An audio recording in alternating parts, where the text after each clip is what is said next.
My name is Tessa Rowan, and I'm 29 years old. The cabin sits 3 hours north of the city, crouched on 5 acres like it's listening to the wind. 2 bedrooms, a deck that catches the sunrise, a wood stove with a temper. It's not fancy, but it is mine. I bought it 2 years ago, after a decade of white-knuckle saving and 1,000 tiny no's, while everyone else said yes to their 20s. It's where my brain gets quiet after too many sprint deadlines and fluorescent lights. I go there to hear my own footsteps again. When Sophia, my younger sister, 25, announced her engagement to Mark, 27, my mother practically levitated. We were at Sunday dinner, all roasted garlic and congratulations. Sophia's ring winked under the chandelier like it had a secret. She kept her voice soft at first, then let the volume rise as the story found its legs. The surprise picnic, the sunset, the way Mark asked like he'd been saving the question behind his teeth for months. Mom didn't miss a beat. A mountain wedding, she breathed, eyes sliding to me. Tessa's cabin would be perfect. The word perfect can hide a lot of mess behind it. I laughed, too brightly. That's an idea. Sophia clapped, already composing the mood board out loud. String lights, wildflowers, a deck ceremony with the valley in the back. Intimate, organic, like it grew there. Dad topped off everyone's wine. Aaron, my boyfriend, squeezed my knee under the table, a small anchor only I could feel. He said nothing, which I loved him for. My family had always been a chorus. Aaron understood the holiness of silence. I mean, if it works for you, I said, trying the sentence on, testing the seams. We'd have to talk logistics. Renovations would be good, Mom chimed in, excited now, eyes glassy with plans. New paint, a bigger deck, maybe a proper bridal suite for Sophia. It'll increase your property value, honey. Sophia nodded, innocent and relentless. We'd need access for like 3 months ahead of time, just to make it perfect, to settle in and coordinate with vendors. Settle in? The words slipped out of me before I could sand them down. I felt Aaron's fingers pause at my knee, then resume their steady, grounding rhythm. Mark smiled in a way that didn't reach anything warm. We'll cover improvements, he said. I can send over a simple agreement. My friend drafted something, just to protect everyone. He lifted his glass toward me, casual. We want to make it easy for you. I heard the sentence, and I heard its shadow. We want to make it easy for us. I love my sister. We grew up competitive, but we were also each other's code and key. She was the valedictorian with breathless momentum. I was the quiet one who needed extra semesters to finish my comp sci degree and preferred building to performing. In family lore, Sophia glided. I gritted. She accumulates trophies. I accumulate tools. We're both good at what we do. Only one of us learned that goodness counts even when there's no audience. By dessert, it was decided in everyone's mind but mine. I nodded, non-committal, and carried our plates to the sink. The night ended in a flurry of hugs and a cheek press from Mom that smelled like pears and pressure. Aaron and I walked to the car with leftovers and a silence that fit us both. What do you want? He asked once the doors closed and the dashboard light limned his jaw. I want my place to stay my place, I said, surprised by how quickly the truth arrived. And I don't want to be the villain for saying that. Then don't wait to say it, he replied. It sounded simple coming from him. It never is with family. The email arrived the next morning. Subject line, simple agreement, cabin wedding, 2 PDFs. The first looked harmless. Dates, venue usage, vendor access. The second felt like a snake sunning itself as a rope. Renovation protections, temporary residency allowances for memorial purposes. Ongoing access in service of commemorative traditions. Ongoing access, memorial purposes, temporary residency. I scrolled and felt my stomach go cold, like somebody had opened a window inside me. I forwarded the documents to Emma, our cousin, 31, and the only person I trust to translate legalese into real talk. She sells houses for a living and reads contracts like they're detective novels. Can you look, I wrote, and tell me if I'm paranoid. We met at my place that evening. Papers printed and stapled like talismans. Emma wore her "I'm about to ruin your mood for your own good" face. Tess, she said after 10 pages, then 20, then all of it. This isn't a renovation agreement. It's a possession invitation. That dramatic? She tapped a paragraph with the back of her pen. Maintain ongoing access rights for memorial purposes. That's vague on purpose. It can be stretched to mean a lot. Here, temporary residency allowances during the 3 months before the wedding? If they establish occupancy, make substantial improvements, and document maintenance routines, you're flirting with adverse possession arguments down the line. The words adverse possession felt like a rattle in the walls. Emma, it's Sophia, I argued weakly, which is what people say right before they witness something they wish they could unsee. She wouldn't. She might not understand what she's signing, Emma said evenly, but he knows exactly what he sent. She slid her phone across the table. I've already pinged my contact at County Records. I'll know tomorrow if any inquiries were made on your parcel. Meanwhile, install cameras, change the locks, and Tess, don't sign anything. I laughed because I didn't want to cry. So much for simple. Emma squeezed my shoulder. Predatory paperwork is always polite. That's how it gets invited in. I slept like a person who'd left the front door open. The next day, Emma called. 2 things, she said without preamble. Yes, there were inquiries, liens, ownership history, and something euphemistically called tenancy establishment procedures. And you need to see this. A link appeared on my phone. A private Pinterest board. Our mountain home. I recognized my living room in 3 of the pinned photos. My rug, my window, with the griffin-shaped knot in the pine. The board was a dream book of renovation plans, furniture deposits, seasonal decor. Captions like, Our Forever Anniversary Home, and Where Our Children Will Spend Summers, and the one that made my throat close. Can't wait to make Tessa's bachelor pad into our family retreat. Bachelor pad. I don't know whether to laugh or set something on fire. The caption wasn't just wrong. It was a claim. A gentle one, like a hand on your shoulder that won't move. I drove to the cabin that afternoon with new locks, 2 cameras, and a heartbeat I could feel in the base of my skull. The wind smelled like rain and sap. I stood on the deck, the valley spread out like a low tide of trees, and I could hear Mom's voice again, airy with certainty. Family property. It is not family property, it is my property. A sentence is a boundary that you either keep or bleed through. I changed the deadbolt, installed the first camera over the doorway, the second angled at the drive. Every turn of the screwdriver steadied me.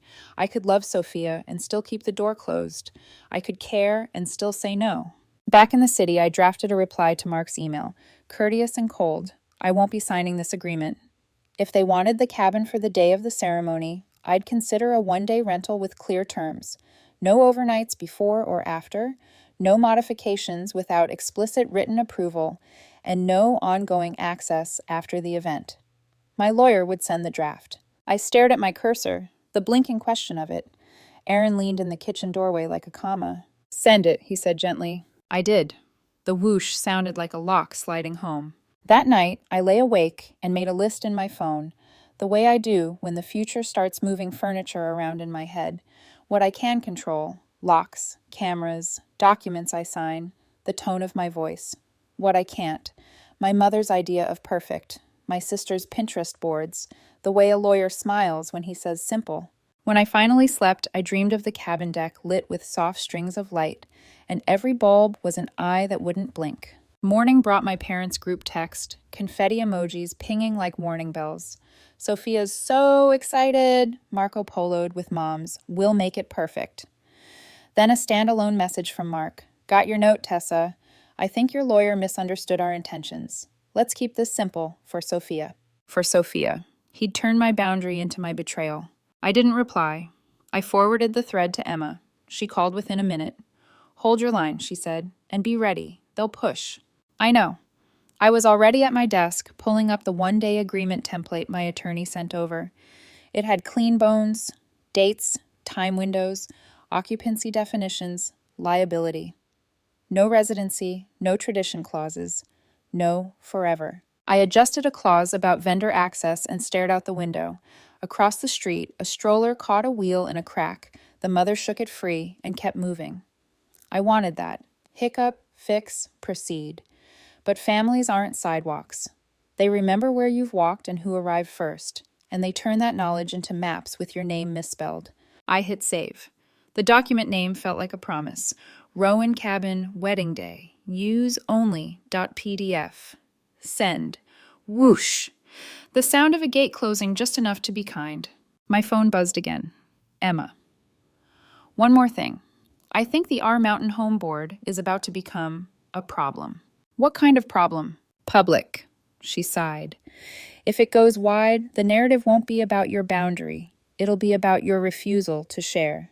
A beat. Are you ready for that? Are you ready? I looked at the unsigned agreement, still open on my screen like a fossil.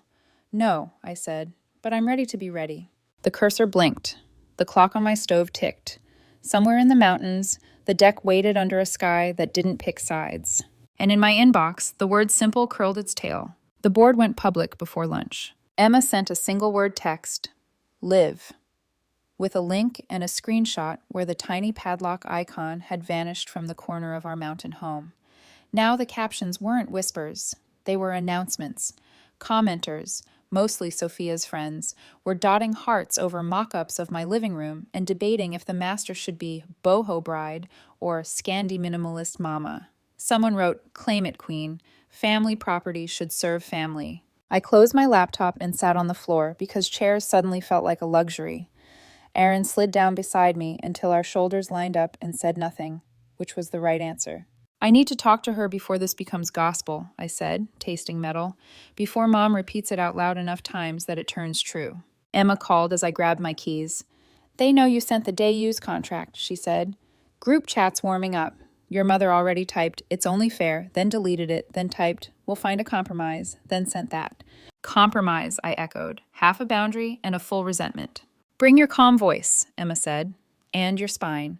I drove to my parents' house with the windows down because I needed the noise. The front door was open, my mother's version of diplomacy. Inside, the air smelled like oranges and Windex. Sophia paced the living room in leggings and triumph. Mark sat at the edge of the couch, phone face down, lawyerly smile pre-installed. There she is, Mom said, a beam disguised as concern. Sweetheart, sit. We can talk this out. Sure, I said, remaining standing. Let's make sure we're talking about the same thing. Sophia stopped pacing. Okay, so the board is about a place that's not yours, I finished, gentler than I felt. And the contract your fiancé sent isn't a wedding agreement. It's a slow-motion takeover wrapped in memorial purposes and temporary residency. Sophia laughed, incredulous and sharp. Oh my God, Tessa, you're being dramatic. It's just legal language to make things easier with vendors. Mark? Mark lifted his palms. Peacemaker pose. Tessa, I think your attorney misread the intent. The language protects you. If anything goes wrong with contractors, I held up a hand. The county office has records of queries about liens, ownership, and tenancy establishment on my parcel. Your law firm's name is on them, and the Pinterest board includes furniture deposits dated last month, before I agreed to anything. So let's skip the part where we pretend this is about a playlist and a cake knife. For the first time, Mark's smile faltered. You've been snooping. I've been protecting my home. Mom stepped in, her voice low, soothing, the way she talked to toddlers and waiters. Tessa, baby, no one is taking your home. We're just trying to plan a wedding that makes sense. Why pay for a resort when we have a beautiful property in the family? In the family, I repeated. You keep using that phrase like it changes the deed. Dad cleared his throat where he'd been hanging back by the mantel, referee in waiting. Honey, maybe we're getting ahead of ourselves. The board was enthusiastic, but weddings make people enthusiastic. Sophia turned to him. Dad, you saw the view. We've always gone to the mountains as a family. This is nostalgia, I said, not entitlement. Sophia's chin lifted. Mom said you're there, what, one weekend a month? It's selfish to hoard something you barely use when it could bring joy to a whole family. To my family. Mark and I will be starting one. There it was. The quiet thesis she'd been building. Worth measured in head count and hypothetical toddlers. I felt an old ache stir, the one that used to wake me in high school when Sophia would come home with medals and Mom would say, we're so proud, then look at me like she was searching for something else to praise and came up empty-handed. I breathed, counted to 5, and said, I don't owe you my house to validate your marriage. A beat. I owe you honesty. Here it is. I will not sign your agreement. I will offer a one-day rental with no overnights before or after, no modifications without written approval, and no ongoing access. The contract is clean and fair. It protects all of us. Mark's eyes sharpened. We'd need vendor access for setup. That's standard. Then we agree on precise windows for vendors, I said, between X and Y hours on the day of with named companies and proof of insurance. I'm not making it impossible, I'm making it responsible. Mom folded her arms. You're making it difficult. I'm making it mine. Sophia's face flushed, injured princess red. This is supposed to be the happiest time of my life, and you're auditing it. I smiled without humor. No, I'm refusing to be mortgaged for it. Silence. Then Dad again, trying for the middle. Sweetie, what if we kept the 3-month access but limited residency to storage? You know, just a place to keep dresses and supplies. Your sister can lock the master and... Dad, I said softly, that's how we get the camel's nose under the tent. Storage becomes overnight for the seamstress, then bridesmaids crashed after the rehearsal, then tradition requires anniversary stays. I met his eyes. You raised me to read fine print. Mark leaned forward, voice honeyed. Tessa, listen. I'm a lawyer, yes, but I'm also your future brother-in-law. I would never jeopardize this family. Emma's words echoed. Predatory paperwork is polite. I chose mine without lace. Then prove it. Sign my contract as is, or find another venue. Sophia's phone pinged on the coffee table. She glanced down and made a face that was all teeth. Wow, she said. This is amazing. The resort where Mia had her reception last year has an opening. Waterfront, ballroom, actual bathrooms that aren't rustic. She let the sentence dangle, bait on a line. Take it, I said. Her head snapped up. Excuse me? Take the resort. Take the ballroom. Take the bathrooms that aren't rustic. I nodded at her phone. Take the life you want that doesn't require mine to be dismantled to build it. Mom's mouth opened and closed, a soft goldfish. Tessa. I love her, I said, and meant it. And I'm not a villain for not donating a house to her marriage. Sophia made the smallest sound like a fork hitting a plate. Mark adjusted his cuffs, the diplomat suiting up for war. If you refuse, you'll be uninvited, he said, smooth as a signed receipt. The stress alone.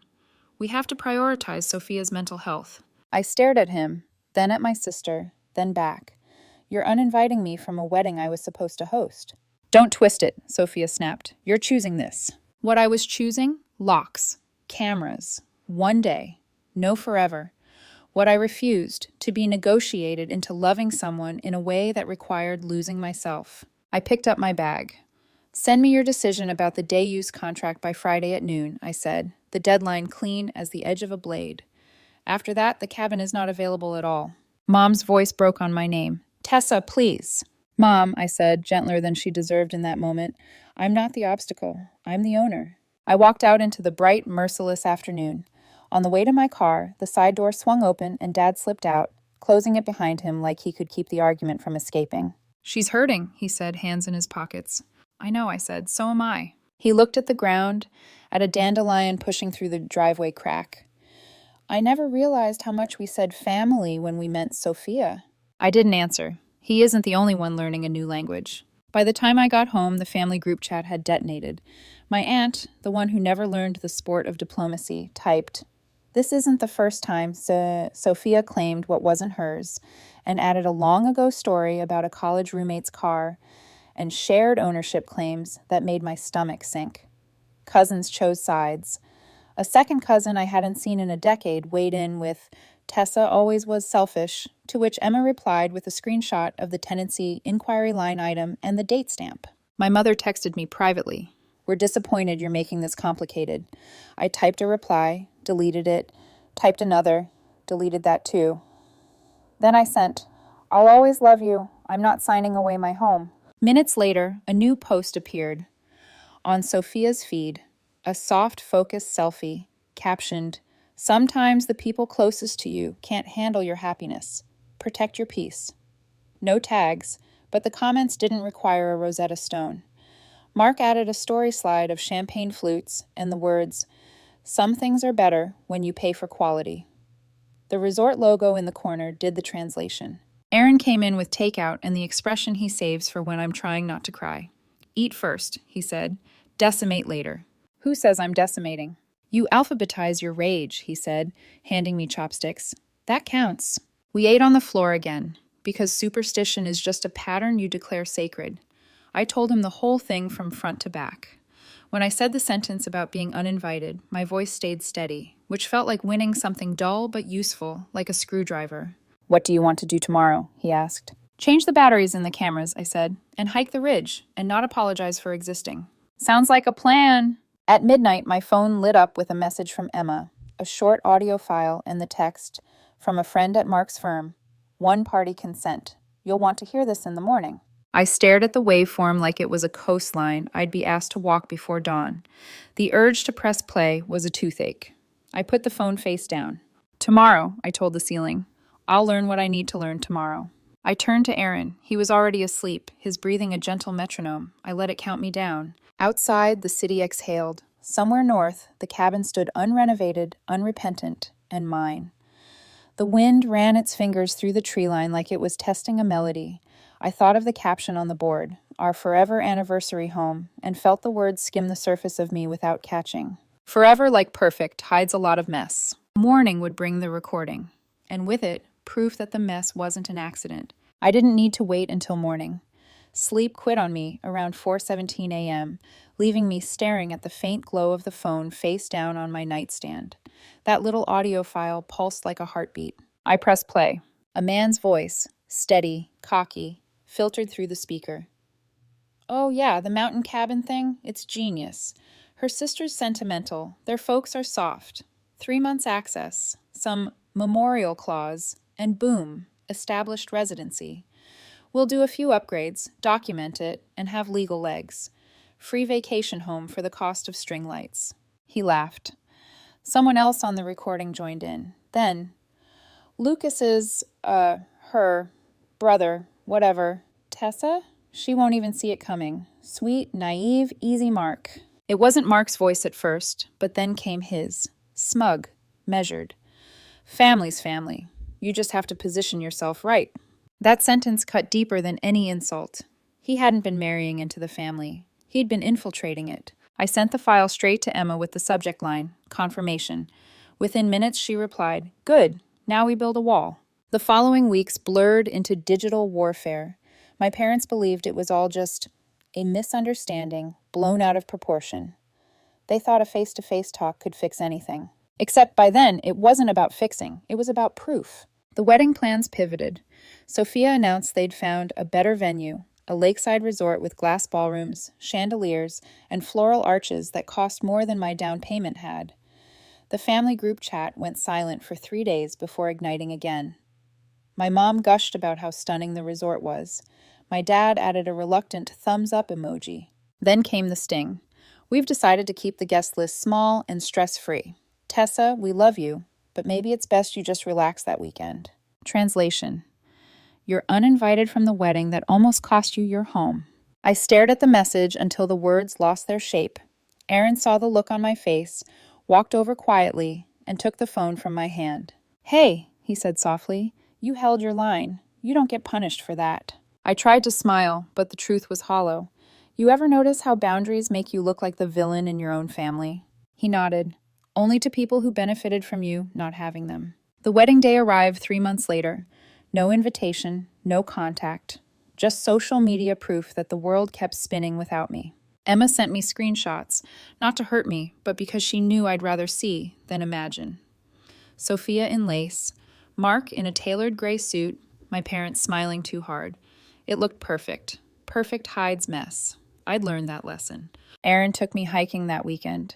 The sky hung low, heavy with the threat of rain. Somewhere around mile 4, I realized my chest didn't ache anymore. It just felt empty and clean. Still, a hollow space is where echoes live. And the echo came a week later. Emma called from her car, wind rushing through the receiver. "You're not going to believe this," she said. "I was at a real estate mixer. Guess who I met?" I didn't even answer. One of Mark's colleagues. Couple drinks in, he starts bragging about this brilliant property play, a mountain cabin, duped family, lawyer fiancé with access to sentimental leverage. He says it like it's some masterclass in strategic positioning. My stomach clenched. "You're sure?" "Oh, I'm sure I recorded it." "You what?" "One-party consent, Tess. It's legal here. Don't worry." That evening, I went to Emma's apartment. She had the file queued up on her laptop.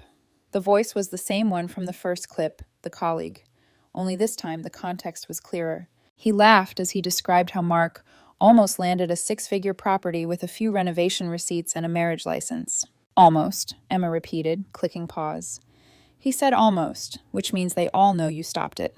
Something in me unclenched for the first time in weeks. So it's over? Emma hesitated. Not exactly. She turned the laptop toward me again, revealing screenshots she'd pulled from public vendor sites.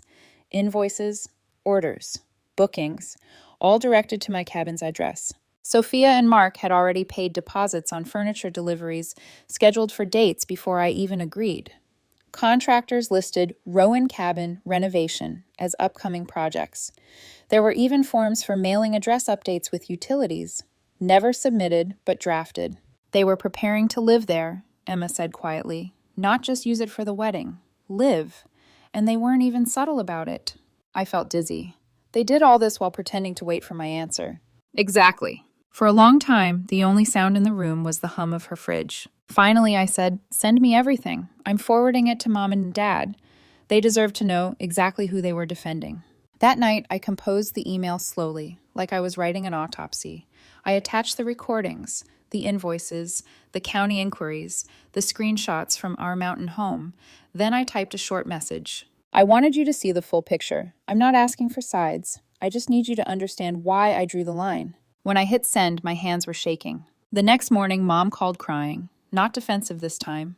Crushed. Oh, sweetheart, she sobbed. I didn't believe you. I wanted to, but I just couldn't imagine Sophia doing that. Neither could I said. That's the worst part. Dad's voice came on next, rough and brittle. We'll handle this. You stay clear of them for now. I didn't argue. 2 hours later, I got a text from Emma. It's happening. Then another. They're confronting her now. By evening, Sophia called. Her voice was shaky, the kind of tremor that comes after a castle collapses. They showed me everything, she whispered. I didn't know it was that bad. Didn't you? I asked quietly. There was a pause. Then a sigh that sounded like surrender. Okay, maybe I did. But Mark said it wasn't illegal. He said you never used the place, that you'd thank us later when it was renovated. He said it was fair. Fair, I repeated, tasting the word like vinegar. He convinced me you didn't deserve it, she said, her voice breaking. That you only bought it because you lived at home rent-free for years. That it should be a family place for someone starting a family. I leaned against the counter, feeling the world tilt. So he told you taking it would be righteous. He told me it would be justice. There it was, the lie wrapped in logic, the hook hidden under virtue. Sophia's voice cracked again. You don't get it, Tess. I spent my whole life trying to win. Grades, jobs, attention, everything was a race. And then you went off, quietly, built your little life, your cabin, your peace. And everyone kept saying how proud they were of you. It made me feel like I'd been running in the wrong direction all along. I never asked for that, I whispered. I know, that's what makes it worse. She started crying. Loud, messy, real. For the first time, I didn't feel like punishing her. I just felt tired. Where's Mark now? I asked. At the hotel. My things are still there.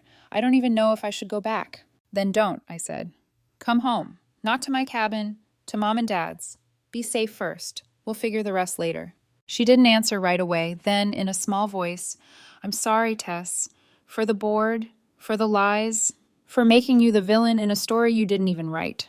The line went silent except for her breathing. I wanted to believe her. I wanted to believe the words meant a turn, not just another performance. Get some rest, I said finally. Tomorrow's going to be loud. It was. By noon, the family group chat was a battleground again. Relatives demanded explanations, posted links to wedding photos, debated who was at fault.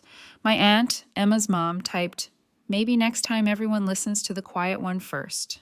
Mark posted nothing publicly, but privately, he texted me. We can still work something out. Maybe I overstepped, but you're being unreasonable. Sophia's hurting. Don't destroy your family over paperwork. I stared at the message, then forwarded it straight to Emma. He's trying to manipulate the narrative, she wrote back. Don't engage. I didn't. Instead, I drove to the cabin that night. The gravel crunched under my tires. The deck lights glowed faintly from the solar timers. Everything was still, safe, untouched. I unlocked the door, stepped inside, and exhaled. The air smelled like cedar and coffee grounds and silence. My sanctuary. On the counter, I found one of the spare envelopes I keep for tax receipts. I took a Sharpie and wrote one word on it: boundaries. Then I taped it to the inside of the door. Not as a threat, as a reminder. This cabin wasn't just wood and stone anymore. It was proof that saying no doesn't make you cruel. It just makes you free. Tomorrow, the fallout would begin. But for tonight, I made tea, sat on the deck, and listened to the wind. Somewhere out there, the family was learning what happens when a wall doesn't bend. It holds. And sometimes, that's enough to change everything. By morning, the group chat had quieted to a single new message. Mom, we're going to talk this through tonight. All of us. No lawyers, no cousins, just family.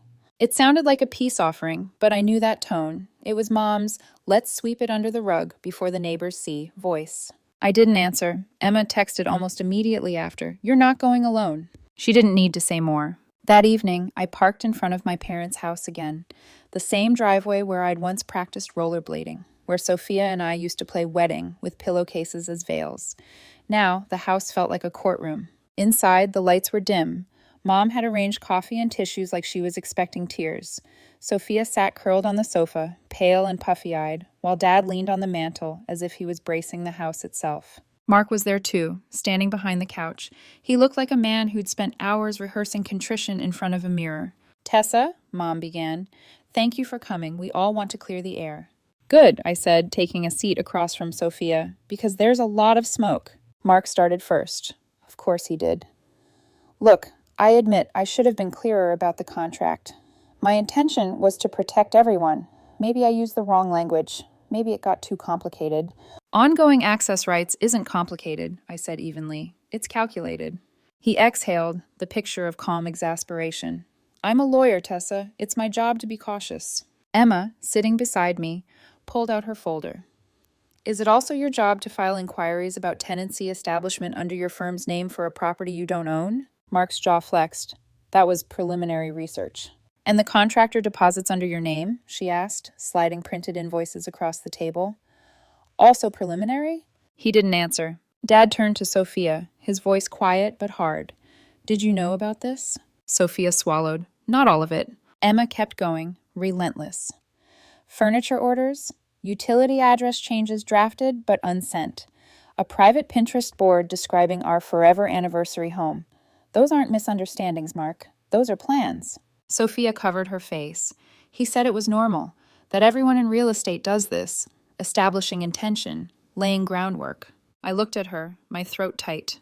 "Sophia, you signed my name on one of those forms." Her hands fell from her face. "I didn't realize. Mark said it was just for design purposes." Dad's voice cracked. "Design purposes?" He slammed the invoice on the coffee table. "This isn't design, this is deception." Mark lifted his palms, still trying to hold control. "All right, maybe I overreached, but let's not make it sound criminal. You've all benefited from this family's generosity before. I was simply trying to ensure—" "Stop," I said sharply. "You were trying to ensure ownership of something that wasn't yours." Mom started crying again, whispering, "How did it get this far?" Sophia's voice was small, because I let it. Every head turned toward her. Her eyes were red but clear. "He told me Tessa didn't deserve that cabin, that she only had it because she lived rent-free for years while I worked and studied. He said taking it wasn't stealing, it was balancing. I believed him because it fit what I already felt." Her voice cracked. "I've been jealous of her for years. Not because she's richer, but because she's free. She doesn't care what people think. She doesn't try to be perfect, and I hated her for that." The confession hung there like static in the air. Mark frowned, sensing his control slipping. "Sophia, let's not get emotional. You're upset." She spun on him. "Stop. You used me. You used my resentment to get what you wanted." He opened his mouth, but she cut him off. "You told me to ask about Mom and Dad's will. You made spreadsheets of their assets. You said if I positioned myself as the responsible one, everything would eventually shift naturally." Mom gasped. "You did what?" Dad took a step forward. "Get out." Mark blinked. "Excuse me?" "You heard me," Dad said, his voice deadly calm. "Get out of my house." Mark glanced around, realizing the tide had turned. "Sophia." "Go," she whispered. He hesitated, then grabbed his jacket and walked out. The door closed with a soft click that sounded more final than any slam. Silence filled the room, broken only by Mom's muffled sobs. Sophia sat there, shaking, then finally looked up at me. "You were right about everything." I didn't say I told you so. I just said, what matters is what you do next. I don't even know where to start, she whispered. Start by getting out of that marriage, Emma said gently, and by forgiving yourself for being fooled. It's a long list, but you'll manage. Sophia nodded, tears streaking her face. He said we were a team, that everyone else was selfish, that boundaries meant betrayal. Boundaries, I said softly, are love with a fence. You don't build them to keep people out. You build them to show where it's safe to meet.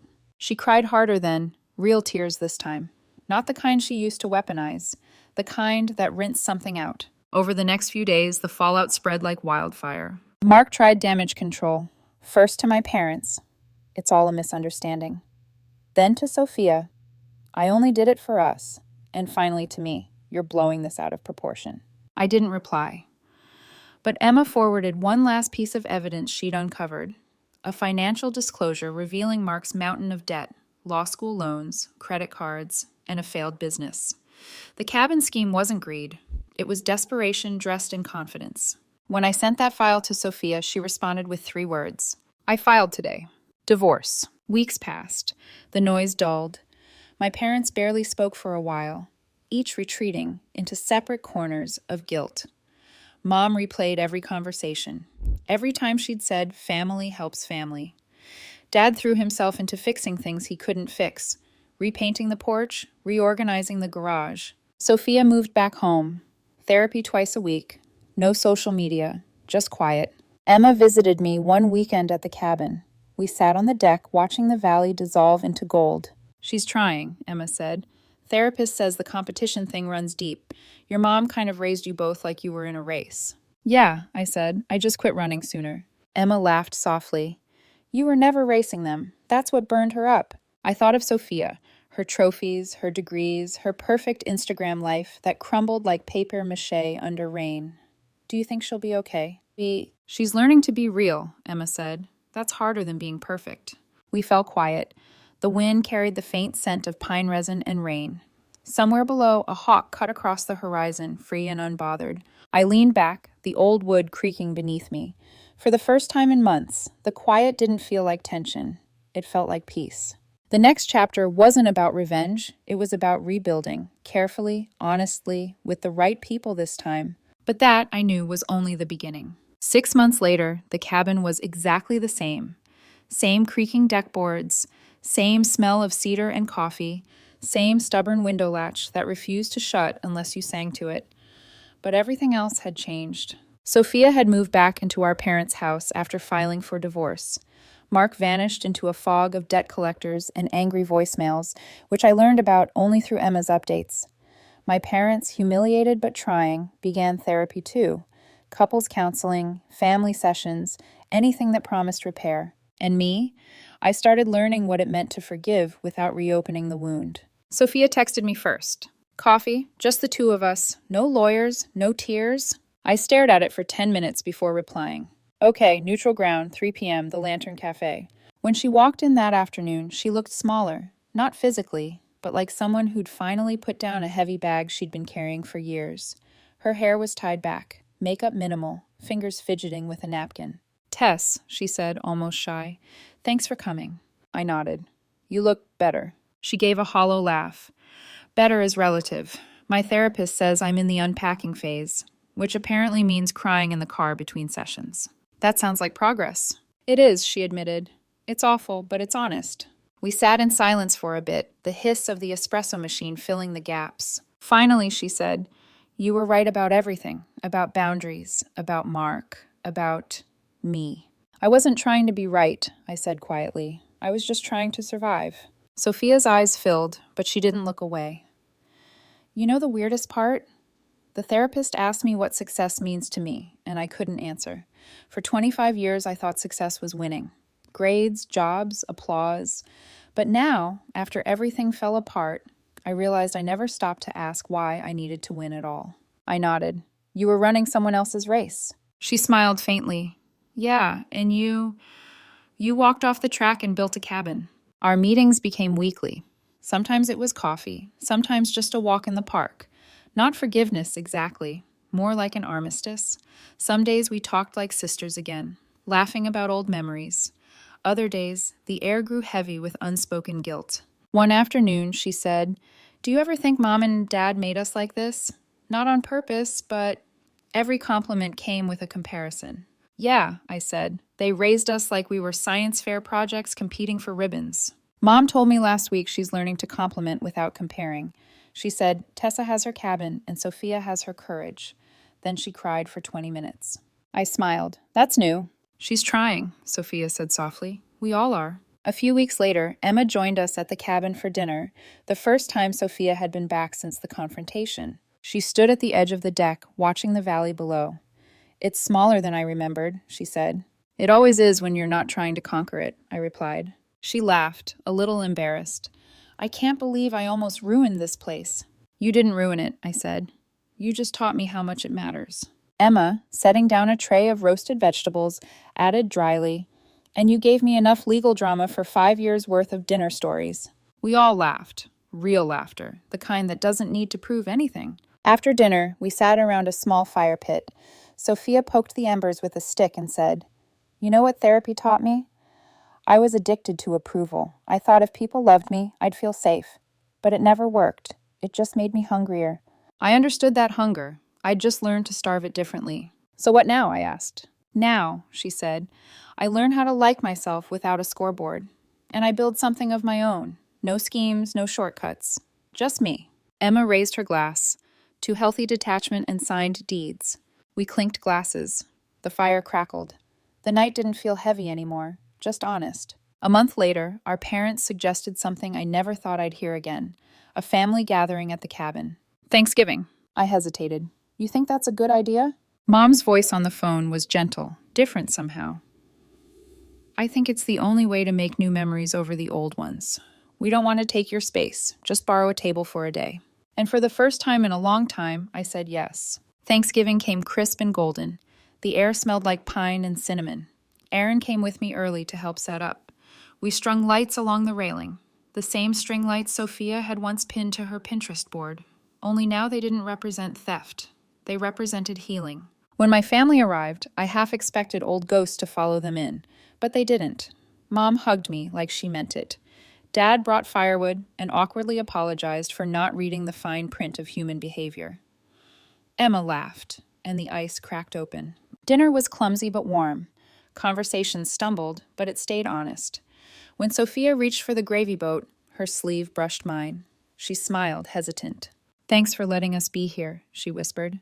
"Thanks for asking," I said. After everyone left, the cabin fell quiet again, just the way I liked it. Aaron poured me a glass of wine and said, "You did it. You turned a battlefield into a dining room." "Not alone," I said. "Boundaries built the walls. Forgiveness opened the door." He smiled. "That should be on a t-shirt." "Maybe a doormat," I said, "so everyone gets the message before they come in." He laughed, and I leaned into him, looking out over the valley. The lights below flickered like 1,000 small redemptions. I realized then the real renovation wasn't of the cabin. It was of us. We'd gutted the walls, stripped the pretense, faced the mold of resentment, and rebuilt something sturdier, something that could hold love without collapsing under the weight of expectation. And for the first time, the silence felt like peace, not punishment. A full year passed before I realized what had really been rebuilt. Not the walls, not the deck, us. The cabin still stood exactly as it always had. No new paint, no bridal suite, no glittering renovations, just the steady hum of wind through pine and the familiar creak of the screen door that always groaned before it gave in. It had survived storms, time, and the near collapse of everything I thought family meant. Sophia called one morning in early autumn. Her voice sounded lighter, like she'd swapped the weight of guilt for something fragile but honest. "I think I found it," she said. "Found what?"